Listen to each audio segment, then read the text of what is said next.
Pinoy versus Middle Eastern perfume. Ito ang pag-usapan natin sa videong ito. So, si Middle Eastern perfume natin is si Varac Silver, and ang ating Pinoy perfume ay from Perfume for Less na GFS MFK.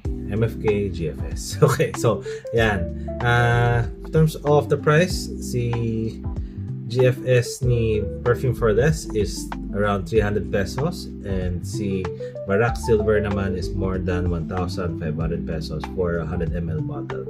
By the way, si GFS ni Perfume for Less is the 50 ml bottle that we have right here.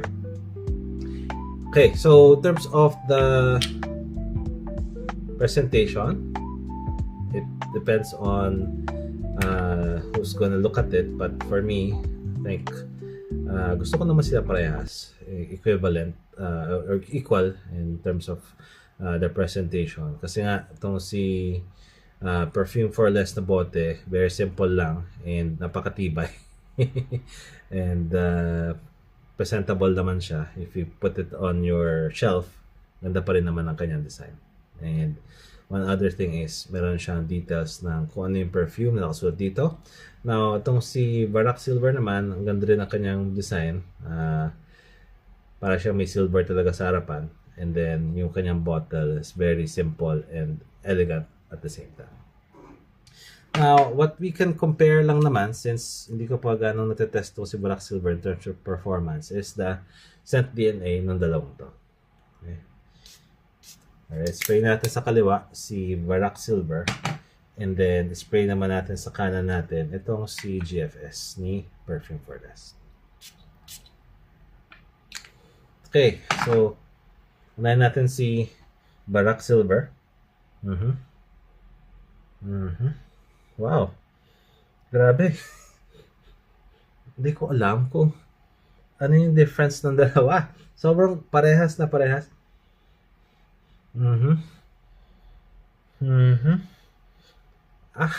Galing. Hindi ko malaman kung ano yung difference ng dalawa, kasi amoy na amoy mo yung pagka juniper berry na itong ni Varac Silver.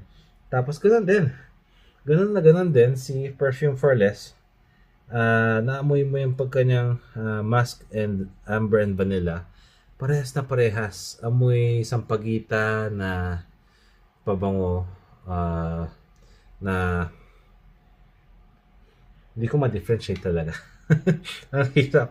Siguro kung sinabi mo sa akin na ito sa kanan natin is si Varac Silver and itong sa kaliwa is si Perfume for Less, I would definitely not be able to recognize pa rin. Ang galing nang nagawa na ni Perfume for Less in terms of the scent DNA. Kopyang-kopya niya yung amoy ni Varac Silver, or I think yung GFS din, kung si GFS or si Varac Silver is close to GFS. Ang galing. Yun, yun lang na muna. Yun lang naman yung ating pagko-compare for now, since hindi pa natin nagagamit si Varac Silver. But in terms of the review of both, I'll make sure to do another review soon. Okay? So, very much worth it to. In terms of scent DNA pa lang, for 300 pesos, gayang-gaya niya yung 1,500 pesos, and wala akong masabi. Galing. So, thank you so much for watching. By the way, if you have any questions or suggestions, please leave a comment down below, and I'll make sure to get back to you and reply to your comments. Thank you so much for watching. Bye!